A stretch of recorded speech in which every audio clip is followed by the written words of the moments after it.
Vanakkam and welcome to Sudarshan's podcast. I'm Sudarshan, the host.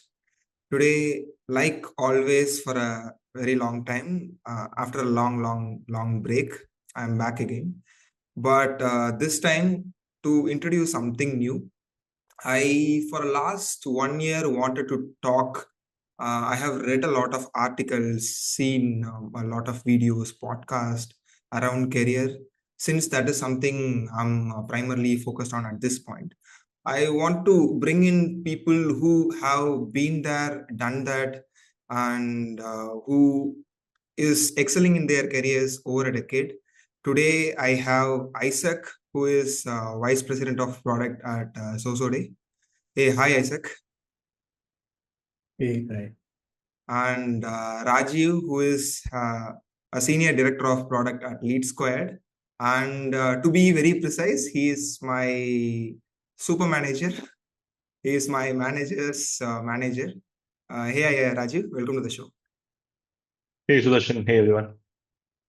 Right. So let's have it in a very cool, chill, very casual way. I think, before we get in, let's have a oath. You asked for a song, right? We'll go with this oath now. Right. Hi, I'm Rajiv. I'm Isaac. Please repeat. Okay. It's okay. I'm Rajeev. Isaac. Since I know Sudarshan is a fantastic host. Yeah, Okay. it's Since I know true. Sudarshan Yeah, is since a I know fantastic Sudarshan is a fantastic host. Right. I, of course, believe that this place is very comfortable. Okay. I, of course, believe that this place is, comfortable. absolutely comfortable. So the following conversation is going to be super casual. Yeah, Okay. Following definitely is is. going to be casual. Brutally honest. Brutally honest. And no decorum is maintained. Decorum is maintained. Yeah. Bible. Yeah. No, I only have a power bank. Hope that does. Cool. Yep. Hey, So since if you would have made it into a song, I would have actually played it. I don't know if my keys are visible. It's in the it's back. bad. I think I could see it's a keyboard, right? Yeah. Yeah. For the first episode, we wanted to talk about managing time. As someone, I'm starting my career. I'm a junior IC. But if you look at Isaac and Rajiv, they are somewhere like in the leadership roles. Totally, our schedule is different. I usually have 2 to 3 hours of meeting max in a day. But if you look at their calendars, that is totally different and brutal also sometimes. They start very early in the morning and finish very late. So let's start with something. Let's start with knowing how their calendar looks like. Rajiv, let's start with you. Yeah, where do I start? So it depends upon, see, this is what I tell people, right? It depends upon which day in the week we're talking of, because Mondays are completely different from Fridays. And for those who feel that Fridays are chill or relaxed, Fridays are the new Mondays, right? So it's structured in such a way. And I did try no meeting work days. It doesn't work, right? So for me, the most critical part of the week is midweek. Wednesday is when I catch up with the team, multiple teams. The entire day is most of collab. But Mondays are primarily setting the tone for the rest of the week, right? So it differs on a daily basis. You're right. Sometimes the day starts pretty early, and because I also work with the US teams, it can stretch through to the latter half of the evening as well. Yeah. Isaac? Okay. Yeah. Yep. Yeah. Before that, let's talk about that no meeting weekdays. So what is that? How that looks like, and why did that fail? So this comes from maybe my experience with a particular segment. So I used to work for this a workplace management product line much earlier in my career, and they said there are four work modes that we all go through on a daily basis. There's collaboration, where we work with others. There's focus, where we work by ourselves. There's socialize, wherein it's not in a pretty much like this podcast, right? And there is learn. Learn is more in terms of you know absorbing content. It can be a YouTube video, it can be a podcast like people are listening to right now, or it can be a course that somebody is attending, right? So these are the four work modes. There is nothing else beyond all of this. This is all self-encompassed, right? And in a day, an ideal day, you'll walk through all four, right? So because it was not properly structured early on, Fridays became the socialized segment. So people will be starved for social segments, till the work week ends, and that's when they start going through it. So what I realized was collaboration. People always say, as you grow up the ladder, as you have more years behind you on the odometer, you'll find yourself working less. It's a notion saying, my boss always works less, right? But having been on that the journey line, I can say that no, it's the other way around. Yeah. There's always a lot of work at every single level, right? And instead of doing a lot of collaboration when it comes to a daily work basis, it takes a lot of context switching as well, right? So sometimes, it's important to hit the reset button and then say, today I'm going to be focusing only on tasks I need to complete, right? So these are no meeting days wherein we finish up some piled up work, or we start planning, start strategizing, those kind of things, and strictly no collaboration on that particular day. Okay, we'll go with Isaac, then I'm coming back to you. Yeah. So for me, I think it also depends upon which part of the day in my role as well. If it is the start of the week or is it the end of the week. But mostly on a day, it is pretty standard. My early half of the day is more creative. My later half of the day is more collaborative.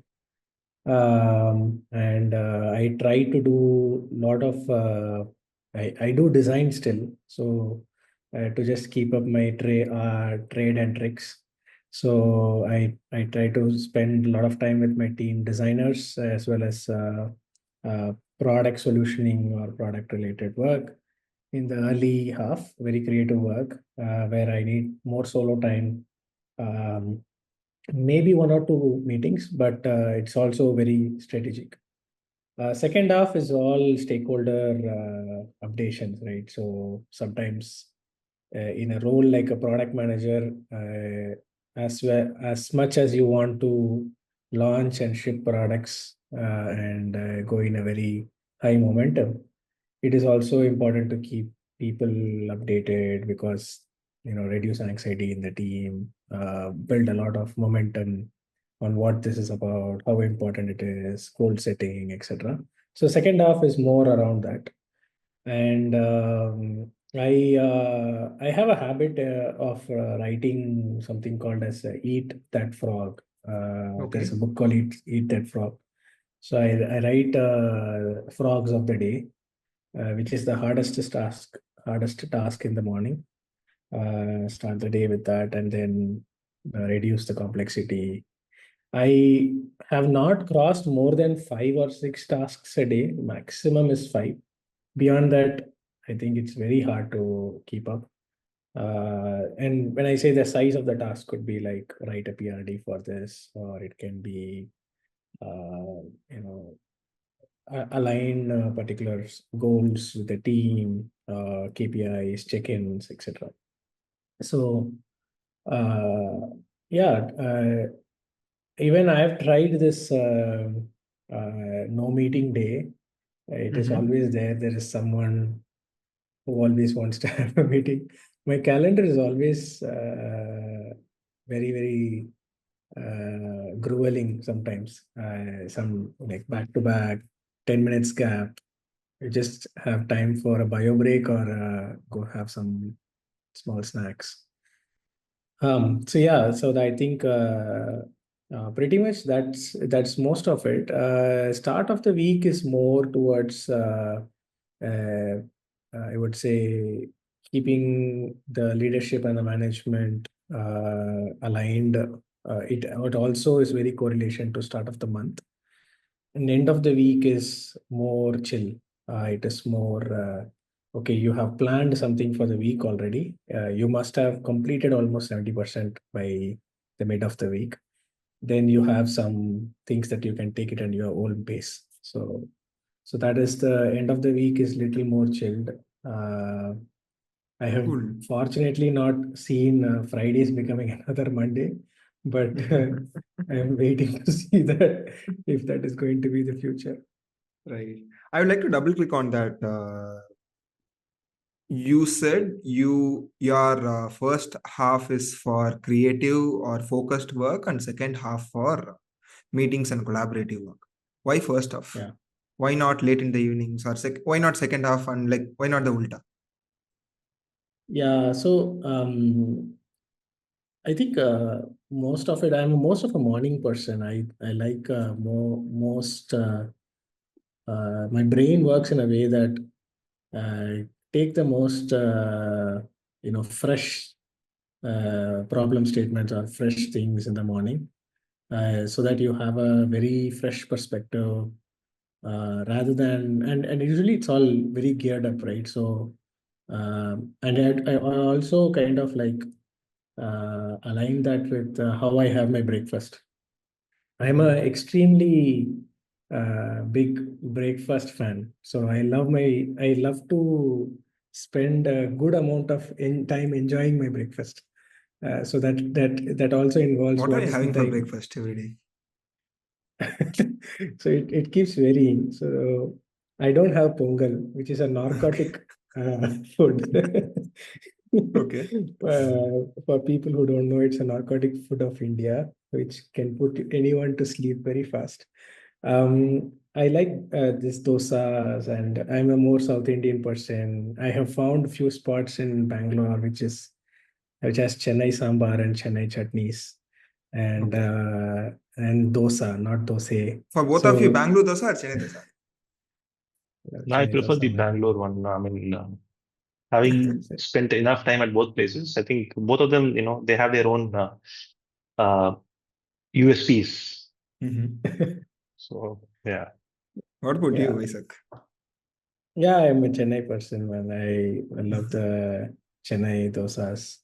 But coming back, I think the planning for that Mm. food is very important for me. And at the same time, now my body is little pumped up, right? So it can spend as much energy on fresh stuff, which I want to spend early half, which is more creative. And I've tried both, right? I've tried more people management and creative in the first half. I felt creative is more of my liking. It has merits to it that when you tackle problems very fresh, you always have a very good perspective about it. And sometimes it's always not the same, not new things at the morning, right? So it's also that it has been continuing for 3 days and you want a fresh start. So it's like seeing the painting again. You're doing a painting for 2 3 days and you're left it in between. You go back, you come again, and I'll be like, okay, maybe let's try this and maybe jazz it up. So that's where I feel my mornings are that way. Yeah. Mm. Is there any preference for you, Rajiv? Morning focused work and afternoon collaborative work? Any such things? Nothing specific. I think I'm poles apart compared to Isaac. I am more of a night owl, so I Okay. prefer. It's like a diesel engine, right? And it takes time to crank up, but then as the miles add up, it's the going is all good. I prefer to do a lot of creative stuff towards the latter half of the evening when the work is almost at its end, and I've got this zone of quiet. The morning is primarily reserved for things which don't take a lot of your processing power. It's like updates, right? What do you have to do for the rest of the day? Those kind of things. But then afternoon and evening is where the heavy thinking happens, ideation, strategizing. And I skip breakfast. I know it's a crime in Isaac's world, but yeah, I love my breakfast, but then there are several days where I go directly into a brunch kind of a mode. Hmm. Are you fasting Is it or it because of happened? Yeah, sorry, and I sorry. mean, uh, I tried that as well to see what impact it would have on my health. Mhm. The intermittent thing, so that also Mhm. worked for some time. I realized that I could fast for a couple of days, um, and still retain the same energy that I had. Like say, I'd have waking up uh, any morning, right? And mornings are not the greatest of times. If you give me an option to stay up till 4 in the morning, I'll do that rather than waking up at 4 in the morning. Right? So, Hmm. Isaac, Isaac, you're you're about to asking say, something. you're Yeah. saying something, yeah. Yeah, yeah. So I was asking, is it because of the US shift or US timings as well? Not necessarily. Not every day is there a requirement for the US team and the product team to collaborate. But it so happens that you're attuned to that process, and you end up, and that's also when you have a lot of time to yourself. That's what I believe, right?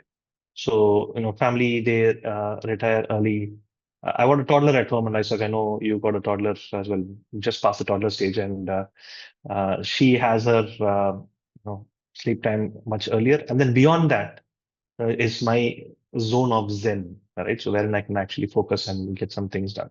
Yep. So while coming to that, one thing after started working, I realized is there is this term I keep on hearing is work-life balance. Some people say it's needed, and some people call it a bullshit. And what do you think about I said, why don't Yeah, you go ahead? it? I was just wondering he's going to get biased answers because we both are in the stage where we need a lot of balance. Mhm. uh, and yeah, I think I don't want to hurt Mr. Narayana Murthy. So I think I would divide the 20s and 30s into two chapters, right? In 20s, I feel it's a time where when you want to fall back, there is always something there. Like your parents are there to feed you. There's some kind of security. I would say enjoy work as much as possible. Go brutal sometimes because you're learning the trade, you're learning the skill. Rather than talking hypothetical, my experience is that way. So, for my first half of my career, I was completely into entrepreneurship and slogging and 18 hours 15 hours work every day types, and I didn't mind too much at that time. This was my 24th to 29th, right? So I didn't mind too much.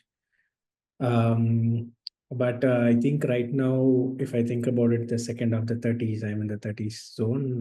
It is I prefer this term very close to my heart, which is the work-life balance. How can you kind of balance? Um, and There could have been a lot of things I could have done better in my 20s. Some habits which could have gave me that work-life balance stability much more in this Mhm. stage. But right now, I would say that it is. Uh, I've learned a lot. That phase has been a very high learning curve. And today, I think I emphasize more on having that balance, which is including where you work, uh, which means like which setting are you working from home, working from office, how long do you work, and when do you start and when do you stop. I think I'm touching all the questions you may have, Sudarshan, but this is an area I feel I'm more concerned at this 30 stage. Uh, uh, but, but yeah, if I would have done my 20s differently, I would say no. I would still be opinionated that my 20s, I would still go work, work, work. Don't Mhm. think about too much about work-life balance. I think it has helped me a lot Cool. personally. Hmm. Are you aligned on that or something different, Rajiv? I'm more or less aligned, right? Isaac spoke about NRN in the third person. So I'll speak about him, much more because when I started my career with Infosys and he was there, right? So my first address, he was the CEO during those times as I was starting Yeah. out, and I've had my fair share of, 8 to 5:15, 9 hours, 15 minutes of Infosys that everybody is, used to hearing about. And I gave it my all. I mean, I think back then the exuberance of youth is where you want to, um, to do the best that you can, right? To learn all that is possible within a very short span of time. I think, yeah, back then we didn't have that term, no? Work-life balance was not really there. People used to spend, 2 hours commuting one way, and 2 hours back. That's like 4 hours in a day back then. And then you're in the bus, right? It's just an extension of college, just beyond college. You hop onto a bus and then you sleep, speak with somebody.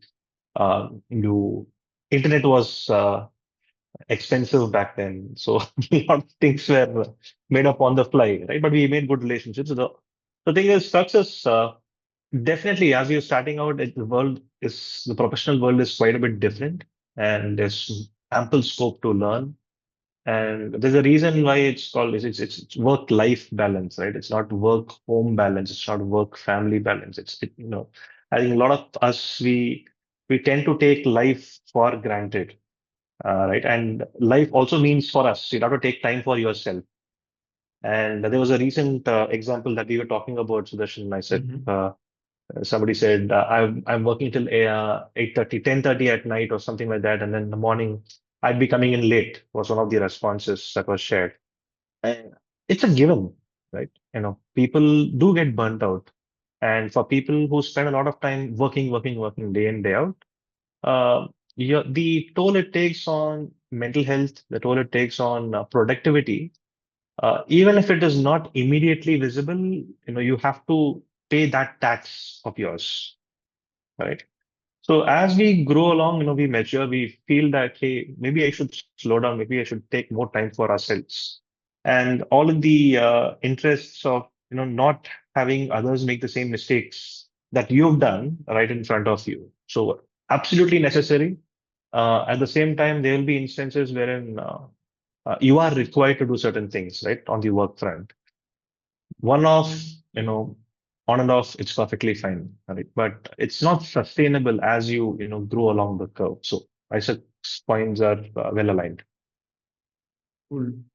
So what I'm understanding from here is in your 20s, if you divide your career into like 20s and 30s, 20s you have a steep learning curve. For that, you have to sacrifice your life a little bit and time for that. But if you keep on sacrificing your life, and there will be a consequence for that. If I'm, is that right? Yeah, no, you've summed it up. So there was this one famous song in a movie. It's called Ramaya, right? Mhm. Like it says, divide your life into Eight spans parts. of eight each. Yeah, and then every single eight, will teach you something different. Expectations Mhm. will be something different. So yeah, it's all the same. Yep. Continuing with the same point, uh, there is something that being busy and being productive, you can put in 12, 16 hours of work every day, right? But is that work worth that 16 hours? Many of the times, no. Sometimes there can be an alternate way to do that particular thing which you have done. You might not aware of that. So what do you think about this? Instead of putting in that 16 hours, of course, recently the recent term is smart work and hard work. So, is that true, or I mean, how do you differentiate it? No, it is. If you ask me, definitely is, right? And it's been there for a really long time too. You would have people who come in, who'd show up at 8 o'clock in the morning, and they're the last ones to leave. And still, end of a month, you'd realize that the outcome is so much less than what you'd ideally expect out of that particular initiative. Right. So I mean, the ends must justify the means, and smart work is there's no substitute for smart work. Right? It used to be there's no substitute for hard work, but then the Okay. reality is there's no substitute for smart work. And when you're working together as a team, you got some people would be able to move at an extremely high pace. Some people will take their own time to get running, and everybody has an awareness of sizing per se, right? If you're working on a particular item, if A is going to take 10 days in getting that done and B realizes that it can be done in 4 days, A is also aware that this is something that can be done in a much shorter span. And that's where people can come together, help each other out in ensuring that how collectively they're able to spend lesser time in producing a higher outcome. And it all ties back to the previous discussion as well. How do you maintain work-life balance, Mhm. right? So if you're able to wrap up more in terms of lesser time taken, then you've got more time for yourself, which you can spend in so many other means. But yeah, that's my view. Isaac? Yeah. I think it depends upon how you see as a person uh, uh, in front of work, right? Say, for example, you you have a mission in front of you that you want to. Your team has empowered you and given you some kind of motivation to do it, as well as you know what to do as well, right? Now it can work as packets or it can work as a long tape, which is never ending, right? So I would say, uh, work can be of either of these two types. And it also requires you to kind of think through at a stage where does does doing work in packets rather than like full on in one stretch, and multiple days of stretch, which leads to burnout, which is what we are talking about, is required. So in my early half of my career, I did not learn or practice this very well, right? So I used to do a lot of tape work. And I was fortunately and unfortunately in a startup, and in one of the highest or the fastest incubated company in the globe with Y Combinator. So imagine the speed at which things go. It I had to kind of take a long stretch because there was no end to work. It was always there. Like you can do improve, keep on improving, keep on going towards that mission. So if I would have think that days, those days, hey, can I stop work? I would be super pushing back myself and saying that, okay, let me do more. And the end result of that was always burnout. Uh, Now the philosophy has changed. Can you do packet works?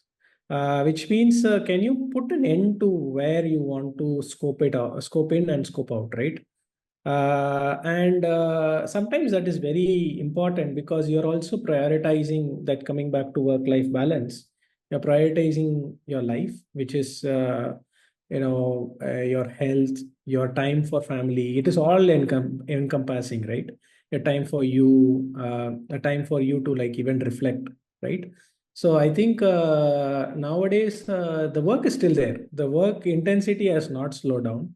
The work, the necessity for smart work is unforgivably still there, because you cannot escape that reality. You have, because if you are not doing that smart work, you're only doing grunt work, which one day or the other you're going to get replaced soon, right? So now that work is still there, the work demands smart work, but can you do a little more philosophical change? Can you do yourself in packets? And that if I could think of one good example, back then, the big contrast between how I used to work, right? My manager used to come to me and say, Isaac, do you know that there are 3 days of holidays per month that you can take? And I said, yeah, it is there. And he said, okay, you have accumulated a lot, and I would, in December month, I would be having 25, 30 days of holidays left, right? And do you know that you have not taken anything? And it's like, yeah, I did not take anything. So what? So he taught me this thing, right? Like, dude, that holiday is kept for a reason. It kept for a reason to take your day off, uh, unwind, and go spend time for yourself or things that matter to you, rejuvenate and come back and give the best of yourself. So that I feel is one way of how you can compartmentalize that packet work. And it'll be even more smarter if you can do that on a day-to-day basis. Like within a day, can you do 3 packets or 2 packets? Can you stop work at certain point of time? Yeah, and not that means that stop and go smoke and come, which is going to spoil your health. But the other way is like, how can you kind of like set time for yourself where your brain refreshes again, you are fully pumped up to have a more productive session again. Because as Rajiv said, there is no substitute to smart work today. Adding to it, why someone is not knowing that not aware of that there is an alternative or a better way to do any work. Why is that happening? Instead of putting that 12 hours of work, why are they not aware of the alternate way? Yeah, don't think anybody wakes up in the morning and then says, I'm going to, really slog it out today, man. No. I think people end up doing that because they aren't aware, right? Um, all the problems that we are solving, if you zoom in, or rather take the macro aspects of it, these are not problems that we are solving just today. We are not inventing these problems. These problems have existed for dozens, eons of Yeah, yeah.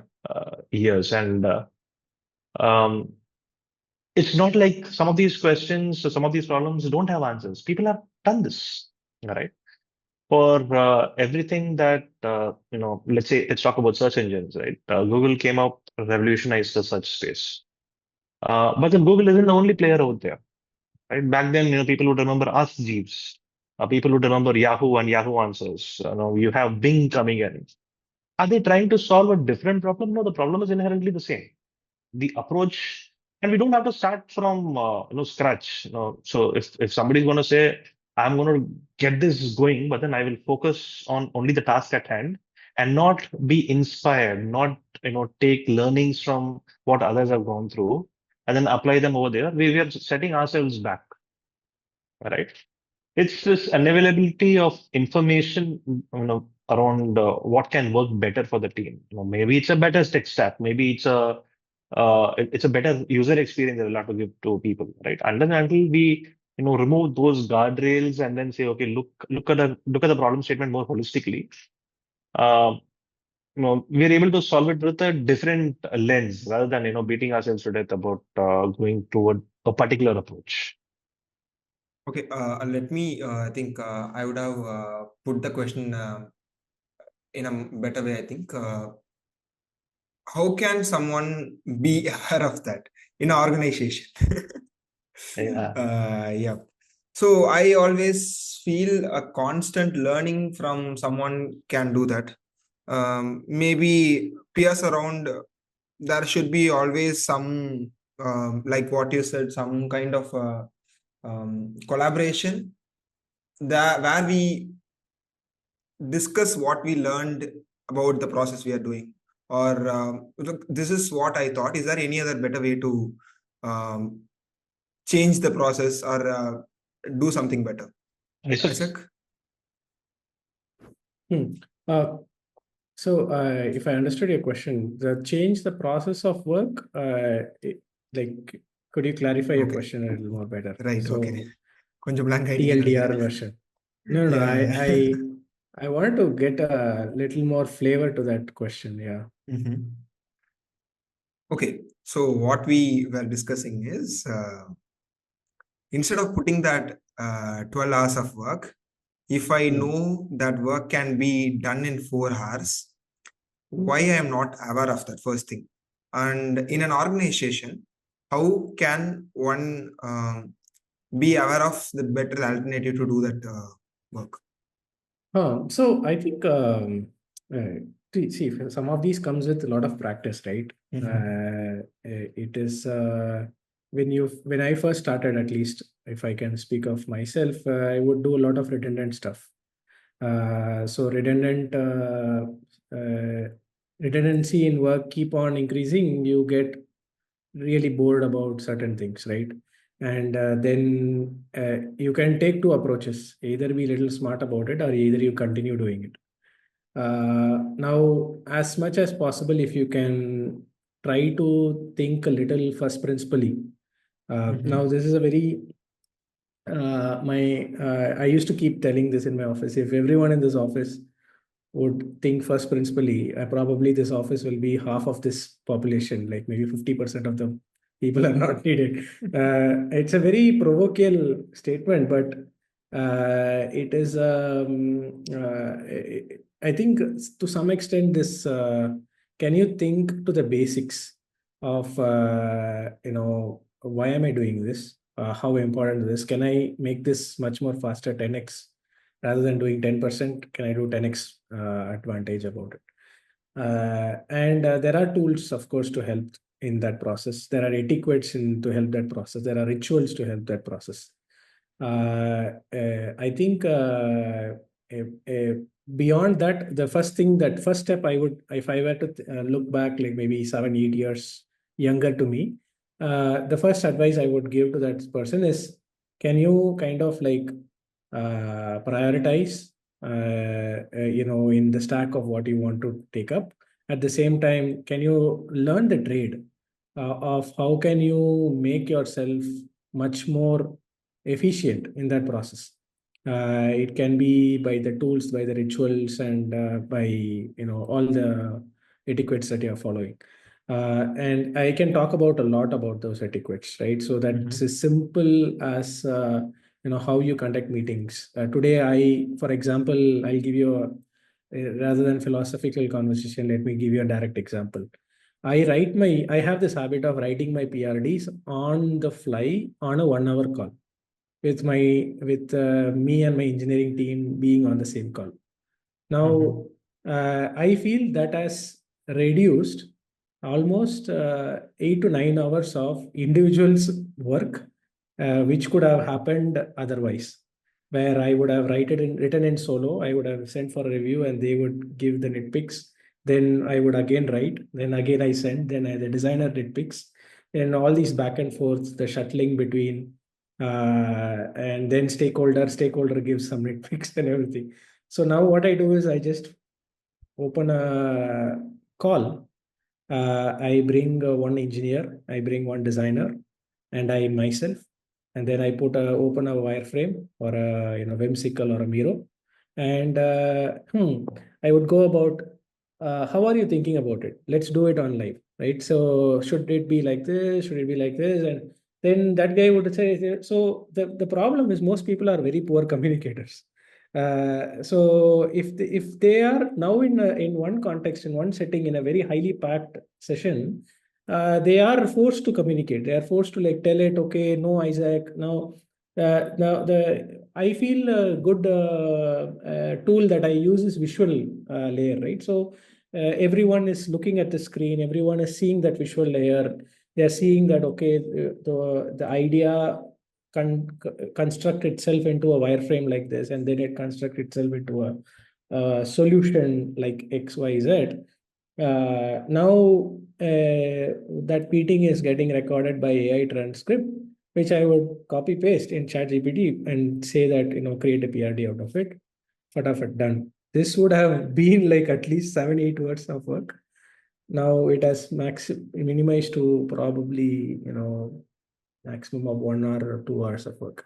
So now it's not that AI has solved many of these things, but I'm saying these smart work was always there, even when I was 23-year-old.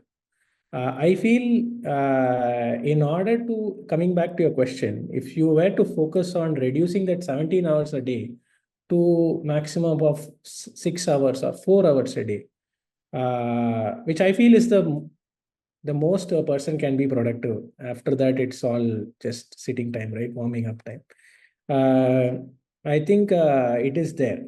Today also there are tools. There are more tools today that can. It's just that first, can you get to that mindset that you want to? This is your. You want to. You don't want to be in that redundancy.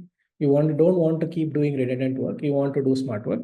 First, that mindset change happens, and after which you will find tools, you will find hacks, you will find jugaad. We guys are best at it to kind of like hack on the way and go for it. And I'm speaking from product manager. The same applies for designer as well. The same applies for someone who's in marketing as well. So I feel that kind of helped me if I were to think between 7 years of or 8 years, like how we are doing the Basha style.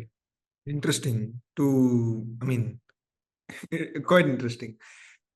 To sum up, think with the first principles, start with the first principles, then have AI tools or any other tools that will help you do the work a little better. And most importantly, be a better communicator. That is something very hard.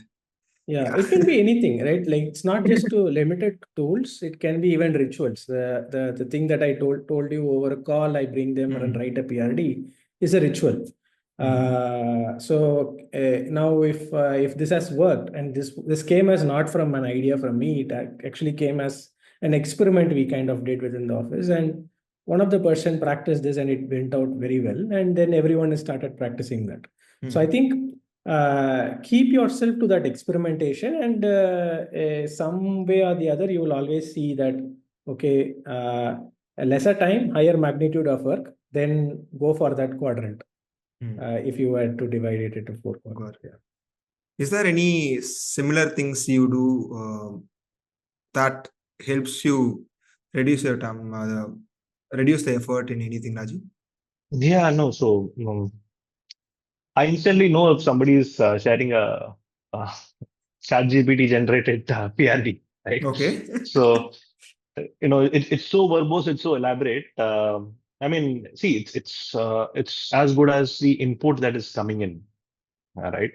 And all of a sudden, I'm seeing content which people who used to write 5 lines, 10 lines of a simple requirement, all of a sudden for a minor feature enhancement, it's like 2 pages, and it's got footnotes, it's got references, right? So yeah, I mean, it's as good as garbage in, garbage out, right? What we ask the system to generate, it's able to assimilate and then share it with us. There are just 3 ways in which I think we can bridge that divide. Okay. Not even getting into the AI mode, right? First is internal. Within the organization, have we solved for the same problem before, right? Every week, and trust me, multiple times in a week, in the current org, there's always a newer use case that somebody comes up with, says, this is a fantastic use case, we should go ahead and build it, right? I've spent some time here at my org. I know others who have spent longer. And then 90% of the time, maybe 80% of the times, these are use cases that we've dealt with in the past. And there's a lot of learning over there. All right. So this is the internal part wherein I look internally, within the organization, for others, and there's a lot of inherent knowledge, product knowledge, institutional knowledge that goes in to say, hey, you know what, we've solved for this for one customer, 3 years back, or we said try a different workaround. This was done maybe 6 months ago, right? So that's the first part. The second is external, looking at the experience that people have from outside. Quoting Steve Jobs, right? We don't hire smart people and tell them what to do. So we hire them because they're smart people and they'll figure that out, right? So to bring in other people and then say, how is it that you solved this problem in your previous organization? And it might not necessarily be the exact same problem, right? Maybe it's as simple as introducing compression to payloads, right? But then not in the context of, let's say, financial services, but in the context of supply chain, the context of peer-to-peer communication, right? So somebody would have solved that problem earlier. So that's the external aspect.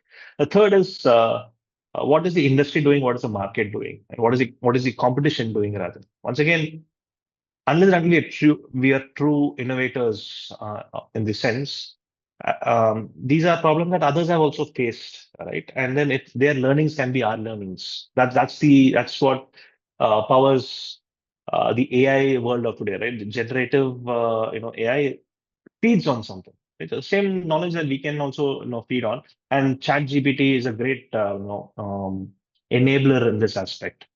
So, what are the, if I were the, and once again, context of prompts are absolutely essential, right? If I were the product manager, what should I think of? What are the possible edge cases that can come out of this? What should I be aware of, right? What are the pitfalls? What is an alternative? So people don't ask this a lot, but then everybody says to achieve A, what do I do? All right. People, I see very few people ask what are other ways of achieving A?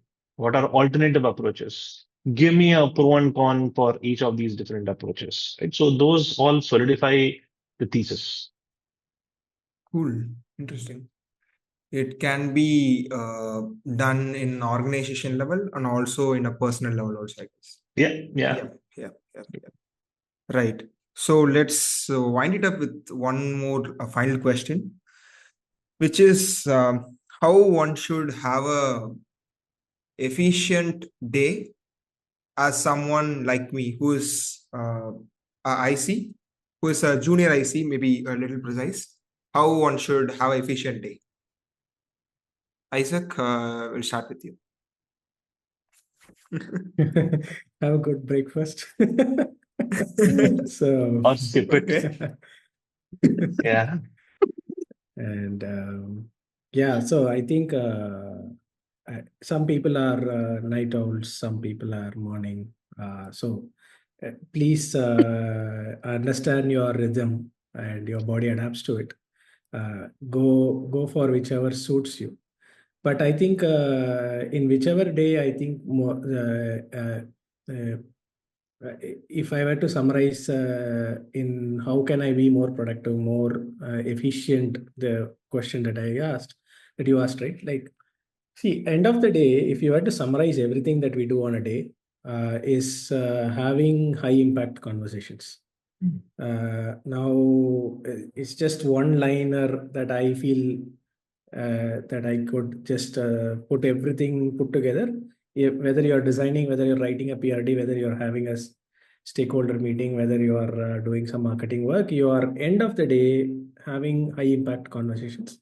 And if you are able to understand that terminology very well, high impact conversation, which means itself it's impactful. Can you boil that into how can I make anything that I do more impactful? And the moment you start thinking in that lines, which is I'm trying to help you think through the first principles, right? Is this what is the basic of what is required? And how can we solve this in the most simplest way, and how impactful it is if I even go and solve this. So it can be a task which is in front of you where you have to have a stakeholder. I'll put it in two words. It's always not very tactical where you write something, or it's a material outcome, material in material outcome. It can be also a human outcome, right? So if there is a task in front of you in a different human outcome where you have to conduct a meeting with your leaders and they have to align with your strategy, which is a very human to human outcome, right? They believe in you, you have to believe in them, etc., and they have to budget you, etc., right? So even in that scenario, can you think impact? Can you think how can I make that meeting most impactful? Now, when you put every work with the single line, like sometimes in India we start the document by putting a religion symbol right in the top of the paper. Yeah. Like that, can you just put that top of the line? How can I do this the most impactful way? You will start thinking in the way that, okay, instead of this meeting going to be like a 3 hours or 2 hours, can I record a 5 minute trailer of in a Loom video of talking about like the most important things that I wanted to cover? Can I prep them? Can I share an Excel sheet which will prep them? Can I ask them to read some documents, etc., right? So the meeting can, however, be 30 minutes or 3 hours, that does not matter. But by the end of that meeting, are you going to have that most impact? And if you can, boil down every work that you do on a day-to-day basis, again, going back, either it is opening Figma and doing a design, or writing a PRD, or going and having a meeting, every work can be boiled down into this. And I think that is like a little more secret that you can kind of like, if you once you keep on practicing, some of these are like tactics, like you will absorb tactics, you will see fellow people who may have certain tactics. They may not tell it out, but you can observe. I have learned a lot like that. Sometimes you also practice tactics, you experiment with it, and some of them will stick, some of them will not stick. So continue doing that. So that is a advice that I have for the younger folks who are just starting work. And because the world demands today nothing short of low impact work. So I mean, just take an example, right? 10 years back, a poorly designed software can survive in India. We are all okay with it, because it was one among 250 products that were used in the arena, right? Today, it is inevitable that you cannot ship a poorly designed product or poor product at all. Because every product you go is giving to that high caliber work. It is making your life more simpler, easier, faster, cheaper, etc. Right? So and that cannot come with just doing low impact work. Just like, okay, it's okay, I just need to move this paper from this table to that table. That work, I don't think anymore exists today. And it used to exist 12 years back, and early people who are starting their career can survive by doing that work, paper to paper pushing work. But nowadays, sorry, unfortunately, that is no more there. Yeah. And that is expected as well. Like, can you do high impact? Yeah. So anyone starting out, trying to do things that is high impact, it can be meetings, it can be work. Can you do optimize that particular thing? That is Isaac's advice for, yeah. What about you, Raju? Sudarshan, productivity is not a linear equation. Right? Productivity is not a straight line graph. I mean, there are going to be days, we spoke about how does your work day look like when we started this. And I spoke to you about Monday to Friday, how different each of these days are. Productivity is similar to that, right? On certain days, your productivity is through the roof. On certain days, it's not. And it's okay. I think the most significant thing that I've learned over the last close to a couple of decades is that it is all right not to be at the peak of your productivity cycle day in, day out. There are going to be days when there's an escalation and then there's a client mail which is going to bring you down. Your productivity is down to 20%. Your productivity is down to 30%. It's okay. What's important is showing up, right? And there'll be days where you are absolutely at your prime and your productivity is going to be 100, 120%, so to speak, right? So as I said, it's not a linear line, and it goes up, it ebbs, it flows, but then what matters is you've shown up every single day, you've given it your best, and then in your capacity of defining what your high impact, work is for that particular day, you're able to contribute meaningfully towards that. Because nobody's going to ask you end of the month or at the end of let's say a progression cycle, right? Saying, what have you done on Tuesdays or on Wednesdays, 3 months back? Everybody's going to say, over the last 6 months, over the last 3 months, have you achieved so and so, right? So it's more of a marathon, and that's where it's the sum of all small parts. So yeah, that's my view. Great. Show up every day. Yep. Yep. Yeah. So heavily inspired by Rocky, right? It's okay. life hits you hard, but it doesn't matter, how hard you hit back, but then that you're able to stand up and then move ahead, one day at a time, one fight at a time. So yeah, it's more or less about that. Yep. Now I'm asking the question to you. anyone in the leadership, how their day should look like to have an efficient day? I think it doesn't change, right? So end of the day, see, we are all in this race together. Mhm. I mean, there is nobody who can come in and say, you know what, my contribution is significantly more compared to somebody else, right? We are all contributing in our own ways. And it's the same thing, things do not magically become easier, as I started out saying, as you move up the career trajectory.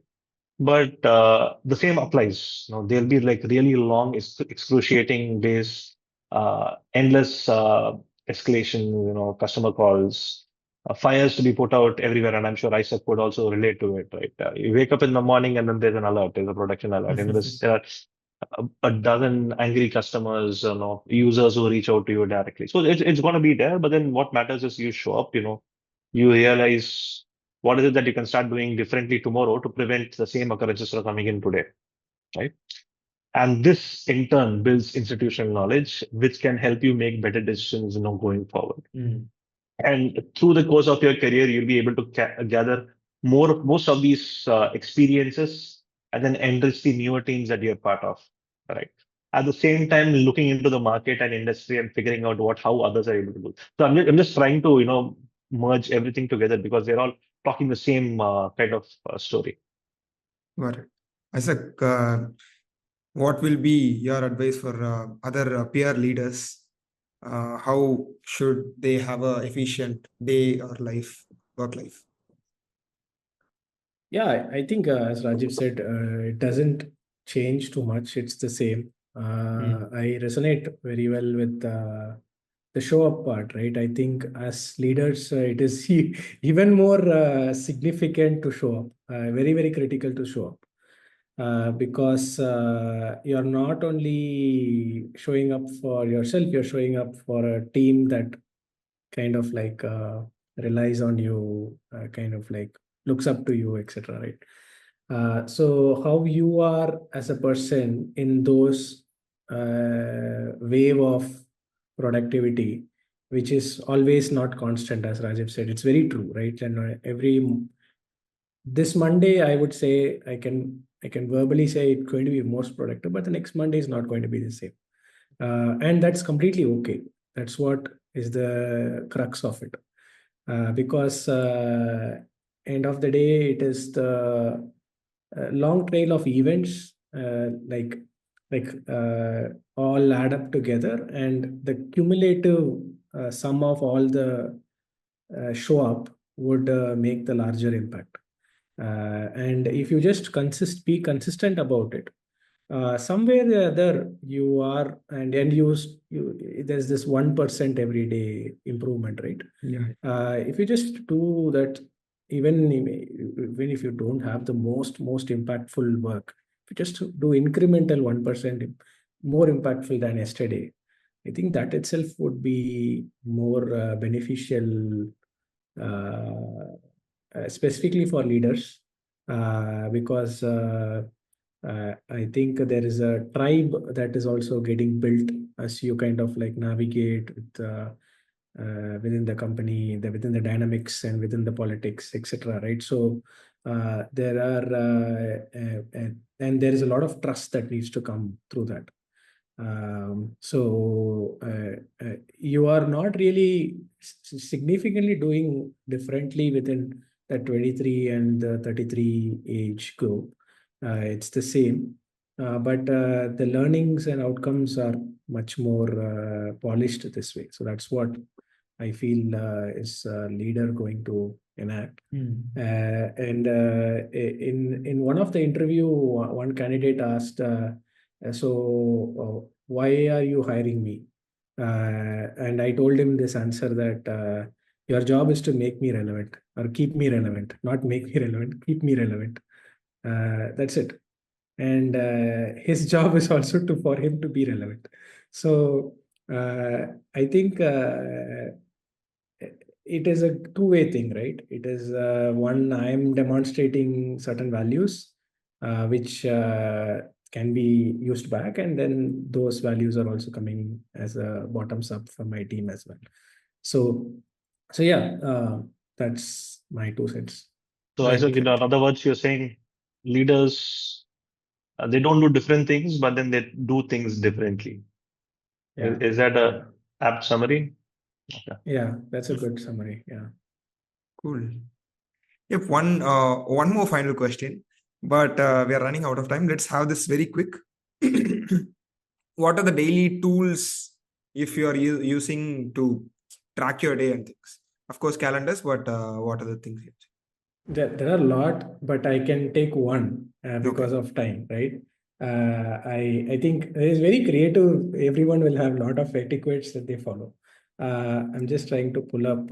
So basically, in my chat, yeah, we use Teams, and you can put a message in Teams before someone chats with you. Like it's called probably a status message that is always there. So in my status message in Teams is that don't stop by saying a hi, continue forward and say what you wanted to say to me so that it will save your time and my time. So this is like the most simplest etiquette to make Cool. use of time, and time is an impactful thing as well. Yeah, What you about can you, Rajeev? set up an automation for that. The moment Mm.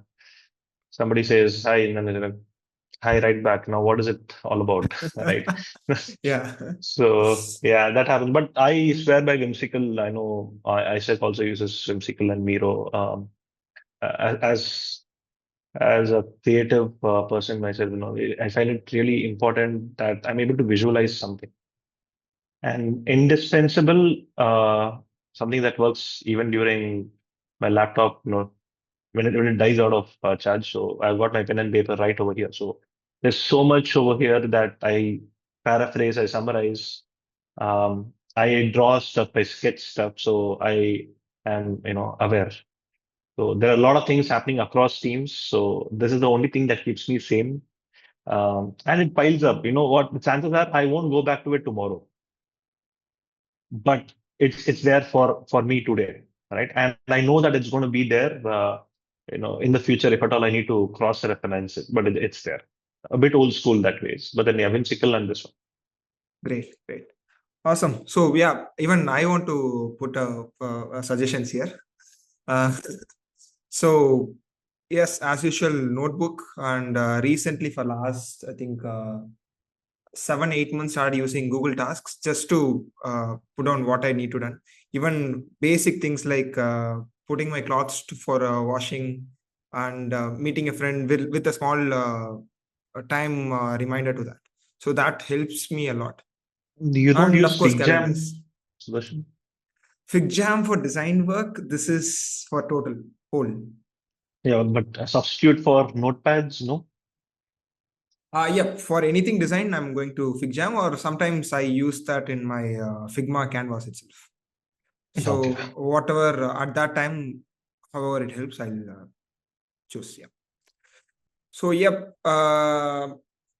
Hope all of you like this episode. Thanks for the insights, Isaac, Rajiv. We'll catch up again. Yeah. Thank you.